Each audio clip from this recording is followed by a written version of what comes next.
Hi everyone! Hopefully this learning walk works better and you can actually hear me this time. So to begin, I had my students test run this course with the help of a paraprofessional. They could not use Schoology from the student end because they don't have accounts, and I'm actually not allowed to create or sign them up for any accounts that have their name or any information that has to do with them due to the COPA Children's Privacy Act. I talked to our technology administrator and he said that we can't sign them up for any kind of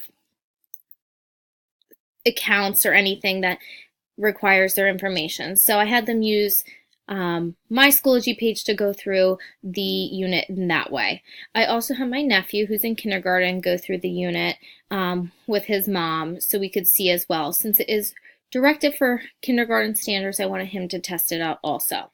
So to start, I'm going to go through each of our topics that we're supposed to hit on during this discussion. So the first thing is communication structure. So throughout this unit, I used all asynchronous communication. I don't have a lot of communication as in on the student end in discussion boards. My lessons simply just have the students going through different resources and materials and then completing assessments. I do have the communication from myself, the help board, the introduction, the overviews for each lesson. The reason I didn't have more communication with my students for peer-to-peer is because they don't really have these skills to be able to communicate with one another. So my students are on the spectrum and they are assessed with the VB map. So most of the students doing this unit are at the developmental age of 2 to 4 years old, and a lot of them have missing social and group skills. So having them do discussion boards when they're very echoic in a face-to-face environment and struggle to communicate with their peers would not be appropriate for them to do in the unit either. We wouldn't have constructive, collaborative conversations like we would be hoping for. Moving forward, I hope to have more asynchronous communication and have meetings, since that's how the face-to-face classroom is run. It's run with the students sitting one-on-one with a paraeducator or myself, and we're doing instruction that way. The biggest group I have is about 2 students for social skills. So most of my students do not work together. They usually work with an adult one-on-one. So having the capability to incorporate asynchronous into the unit, I think, would be an even better resource to have and an even better way to communicate and build that collaboration. So moving on to the standards, I use both sets, the QM and the national standards. So throughout, I'm going to go through some areas of my unit that met those standards. So QM Standard 101 is that the instructor is clear on how to get started and where to go. So in my introduction video, I go through all this information and have a video of me doing that. I also have an introduction page here that says, hi to everyone, what they're expected to do, and then a how-to. It also goes where to start day 1, day 2, and day 3. And then I address the feedback to the assignments where that'll be. So that is that standard. Then the National Standard A states that online teachers should understand the instructional delivery and continuum. So in this unit, students take the prior knowledge assessment. This lets me know where they're at and then where we need to go. Do they know the information? Do I need to change what we're learning in the unit based on this assessment? Also, if you can see here, each of the lessons kind of go in order. They need to have number fluency, be able to identify the numbers 0 through 20 before they can move on to one more, one less. And then building onto that, then they can go to missing number if they can tell me what number is one more or one less than the other number. So I also use various methods of teaching throughout the lessons. So you can see here that there's YouTube videos, a PowerPoint, a fishing game. It's not just one method of instruction. Standard B then addresses that the teacher understands the student's abilities and capabilities and selects tools that are appropriate for them. So this is where I found that me and not incorporating as many discussion boards actually met this standard, because the students are unable to communicate with each other, and so that wouldn't be appropriate then. So understanding the lack of communication and group skills my students have really fit into that standard, even though it's not best practice to not have the students collaborating. Standard C is the teacher knows and understands differentiated instruction based on the student's needs. So the lessons within the units are online activities, and some of them have the built-in accommodations. And the students' prior knowledge assessment after that, and then the different lesson assessments, I can go through and see if I need to add things to change or differentiate different parts of the lesson based on where the students are in their assessment. So, for example, the counting fish game here has a little bit of an accommodation already built into it. So if we press play here,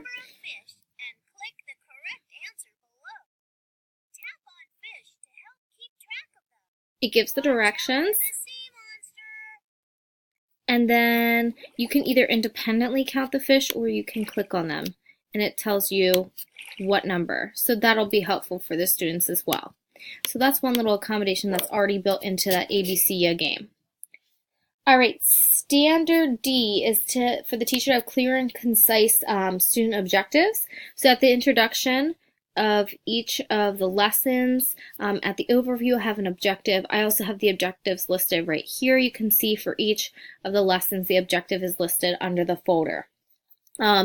They will be able to say what number is one more or one less than any given number up to 20. We'll be able to identify the missing number in a sequence. These are pretty straightforward and say exactly what the student needs to know. Within the lesson, you can see they're doing a Khan Academy, one more, one less, and then their assessment is one more and one less as well. Khan Academy is actually an open resource that I used, as well as the assessment that I used, the one more, one less. It came from OER Commons. It was counting objects. I just adapted it a little bit to meet the one more, one less. That also matches QM Standard 2.1, which is the course learning objectives describe the outcomes that are measurable. So the assessments match the objectives. Standard E is the teacher knows and understands the privacy policy. So actually that's something I addressed at the beginning of this video and why I couldn't really have the students create accounts to be able to go through this course is because all of my students are under the age of 13, so due to the Children's Privacy Act, unless the school district has a contract specifically stating that they cannot give away the students' information, or we have a sign-off from the parents, we can't have accounts for them. So that's kind of where that came from with the Standard E, understand the privacy policies of the students. Standard F is all about IDEA and students with disabilities. All of my students that will be using this course have an IEP, so I made sure that the materials and how the instruction is being displayed and given and the different types of instruction, resources that I use, that they all match what the students needed in their IEPs and any accommodations or modifications they might have. Standard G and H are that the assessments are measured with validity and reliability. So the assessments I created are aligned to measure the objectives of the lessons. So we can go here. The objective is that the students will be able to say one more and one less. If we go to this assessment, the assessment for the lesson is counting objects around the house and then writing the number that is one more or one less than what they have. So they count hairbrushes. They have 7 hairbrushes around their house. One more would be 8 hairbrushes and one less would be 6. For this assessment, it's not really based on how many objects they actually have in their house. I would like that to be correct, but I can still tell if they know one more and one less, and that assessment would be reliable as long as they get those answers correct. So the QM Standard 3.1 also states that the course assessments measure the stated objectives and align with the course activities and resources. So if we even go down here to missing number, there's a missing number PowerPoint, a Khan Academy, and then a Khan Academy missing number Dropbox practice. And then the assessment for that here is another open resource I found where the students complete the number missing in the sequence, and then it times them to check for their fluency. Standard I, the teacher understands ways to assess if a student is ready for the course. This was kind of done through our prior knowledge assessment. Those are all prerequisite skills, and kind of seeing where is the student at before we start going through the lesson. So making sure that I know exactly where the student is. Along with that prior knowledge assessment was also the survey we sent home to parents. That let me know the technology side of things. What did the student or the parents already know about the computer and different programs on the computer?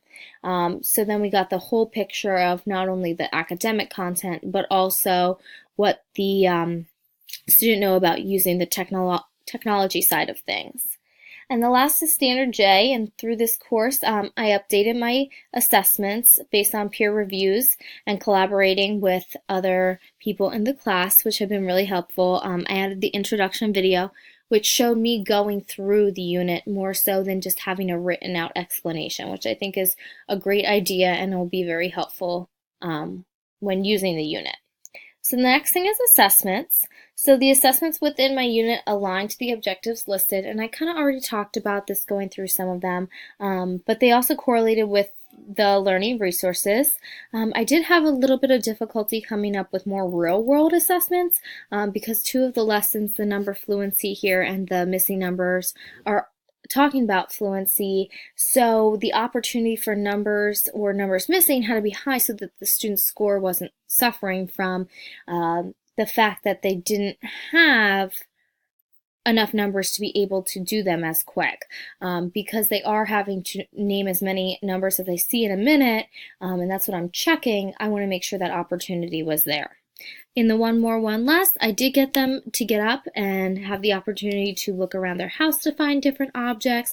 So this could even be transferred into as when they get older, taking inventory for a job, or even seeing if they need something for the grocery store, helping their parents or their guardians with the grocery list, seeing what they have and if they need more or if they don't have enough.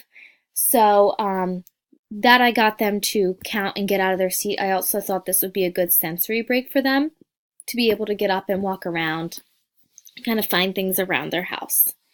So then student reactions. So the students that had navigate the course really enjoyed all of the games they got to play and the videos. They were extremely motivated to do the work on the computer. They got some freedom that they don't usually have because we don't do tests on the computer, or they really don't get to do tasks on their own. One student asked if they could play on the computer and do some math games again, and this actually was nice with ABC because on the iPads when we play for math games it asks for a login, so then I am unable to let them do it because I can't sign them up. I did think about having a how-to section for the screenshotting because there are a lot of lessons that ask for screenshots, and some of my paras didn't actually know how to use the screenshot and how to screenshot, and then how they would put that in the Dropbox. So having something more specific in that aspect, I think, would definitely be something I would add to this unit. When I had my nephew run through it, he had his mother help him, and I definitely think having an aide or a parent help is going to be necessary. So he also didn't have a Schoology account, but what I did notice is that my sister had asked, oh, well, where's the feedback for the Google form? She wanted that immediate feedback, so turning on those features would be something I would do in the future so then they could get their results right away. Another thing I observed was that she was kind of helping him if he got the answer wrong. She'd be like, oh, no, you know that answer, try that again. So that would skew the results of my assessments, and I would have to make that very clear that if students are taking assessments, I need only their data without the help in their first answer. Even if you think they do know the answer, as a parent, they have to make sure their child puts the first answer they come up with. And then the next thing was that he really enjoyed the game, the counting fish game. He thought it was really fun and wanted to keep playing. So I'm going to stop here because I'll have to do another segment on the praises, polishes, and ponders.